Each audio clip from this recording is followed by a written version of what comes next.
नमस्ते। हाल ही में किसी ने मुझे एक इस्लामिक वेबसाइट दिखाई जिसमें लिखा था कि हिंदू धर्म में, भारतीय संस्कृति में ऐसी परंपराओं का पालन होता है जहां पर स्त्रियों का सम्मान नहीं होता, स्त्रियों का शोषण होता है। कहीं 80% स्त्रियां पीड़ित है आज just because of Hindi rituals और जो हिंदू मान्यता है, परंपरा है, उसका पालन करने से। क्या सही में ऐसा है?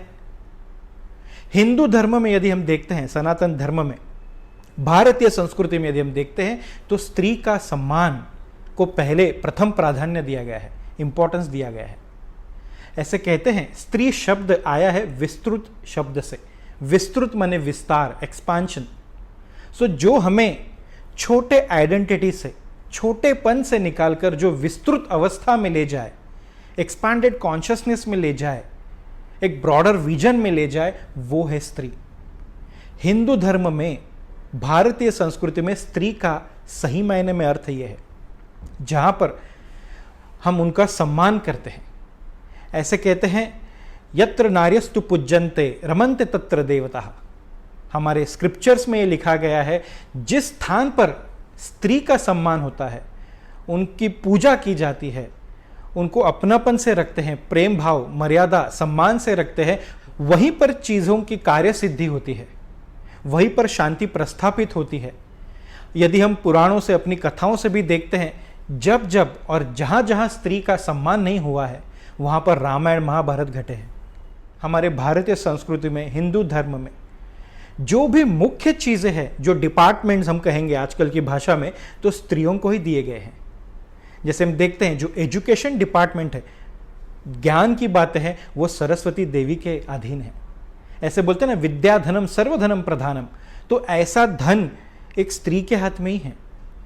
ऐसे बोलते हैं लक्ष्मी, लक्ष्मी नारायण, लक्ष्मी का नाम पहले आता है। लक्ष्मी माने रिसोर्सफुलनेस, जीवन को चलाने के लिए जो आसान प्रोसेस है, वही लक्ष्मी है। तो बोलते हैं लक्ष्मी के हाथ में ये रिसोर्सफुलनेस है। अष्ट धन, अष्ट विद्या सभी इस देवी के हाथ में है।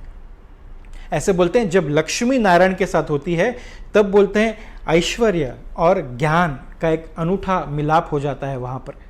लक्ष्मी रहित नारायण को हमारे संस्कृति में दरिद्र नारायण भी कहते हैं। तो ये डिपार्टमेंट लक्ष्मी देवी के हाथ में है। और डिफेंस यदि देखते हैं तो वो दुर्गा देवी के हाथ में है। ये तीनों मुख्य डिपार्टमेंट जो है हिंदू संस्कृति में, हमारे भारतीय संस्कृति में, वो स्त्रियों के हाथ में ही है। और हम पहले के जमाने में यदि देखते हैं, इतिहास में, रामायण महाभारत के समय भी देखते हैं, तो वो स्त्री प्रधान संस्कृति थी। स्त्री प्रधान संस्कृति माने स्त्रियों के नाम से जाना जाता था बच्चों को। आजकल पिताओं का नाम लगाने की एक परंपरा चल पड़ी है, पर उस वक्त स्त्री का नाम लगाते थे। बच्चों को बोलते थे राधेय, कौंतेय, गंगापुत्र भीष्म बोलते थे। तो मां के नाम से बच्चों की पहचान होती थी। कृष्ण को संस्कार देने वाली, राम को श्री राम बनाने वाले उनकी माता ही थी, स्त्री ही थी। तो भारतीय संस्कृति में अक्सर स्त्रियों का सम्मान ही हुआ है। थोड़ा अपने इतिहास में यदि हम जाकर देखते हैं, तो स्त्री ही पुरुष का चुनाव करती थी शादी के लिए, विवाह के लिए। स्वयंवर रचाते थे। स्वयंवर का अर्थ है, मैं स्वयं ही मेरे लायक जो वर है उसका स्वीकार करूंगी। और पुरुषों को अपना पराक्रम सिद्ध करना पड़ता था, अपने गुणों को सिद्ध करना पड़ता था, तब जाके स्त्री उस पुरुष को वरमाला पहनाती थी। जैसे कि मैंने कहा, पहले से ही स्त्री प्रधान संस्कृति है हमारी, जहां पर स्त्री को हमेशा सम्मान किया गया है, पूजा गया है। राजकारण, अर्थकारण, समाज कारण, फिर युद्ध नीति हो या राजनीति हो, सभी में स्त्रियों का योगदान है। और उनको इन्वॉल्व करके ही, उनके सलाह से ही कार्य चलता था आगे। यदि हम देखते हैं, युद्ध कर्म में भी स्त्रियां अग्रसर थे। पहले दशरथ का सारथ्य करते थे कई जगहों पर कैकेयी मां। और स्त्रियों को पर्दे में रखने की परंपरा, डाउरी मांगने की परंपरा हमारे धर्म में नहीं है।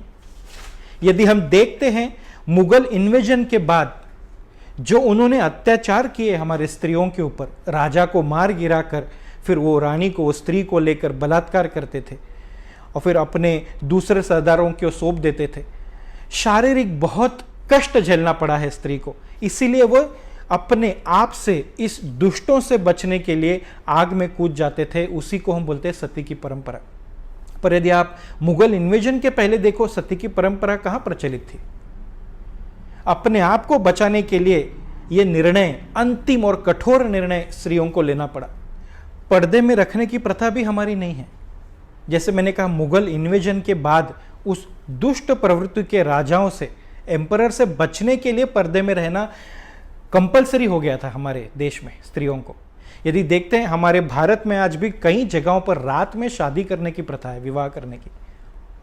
इसके पीछे कारण यही है, यदि आप दिन में उत्सव मनाओ, यदि हमारे स्त्रियां बाहर पड़े घर के, तो वो मुगल एम्परर्स उनको देखते थे, उठा के ले जाते थे। तो इस पारतंत्र में जैसे चाहे वैसे स्त्रियों को मुक्त होकर जीवन जीना करीब करीब असंभव था। तो वो रिचुअल्स अनफॉर्चुनेटली आज भी चालू है।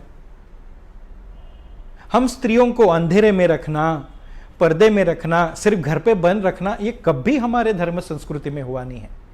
और दूसरी तरफ यदि हम देखते हैं, छत्रपति शिवाजी महाराज, महाराणा प्रताप, ऐसे जो हमारे हिंदू संस्कृति में, भारतीय संस्कृति में जो राजा हुए हैं, उन्होंने एक भी घटना ऐसी नहीं किया जहां पर स्त्रियों पर लांछन हो या स्त्रियों पर बुरी नजर हो। अक्सर स्त्रियों का सम्मान किया गया है हमारे भारत भूमि पर।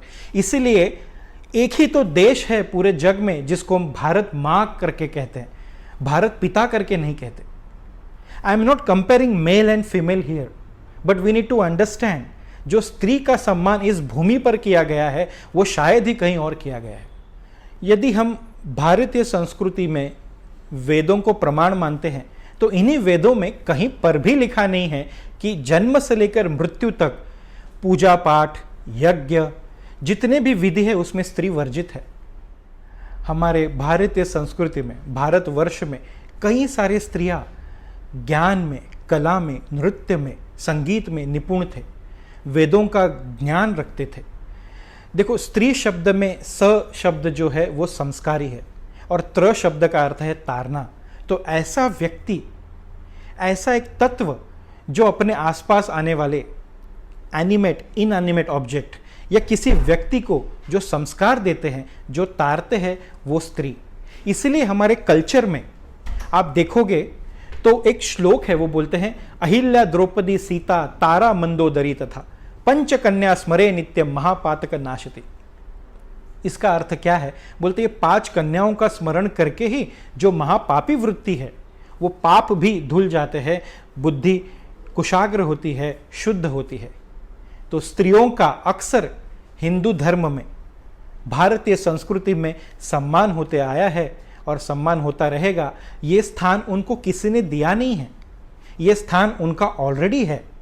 तो ये ऐसे व्यक्ति या ऐसा तत्व जो हमें संस्कार देती है और हमको जीवन में तारती है, उसका सदैव सम्मान करते आया है हिंदू धर्म, भारतीय संस्कृति।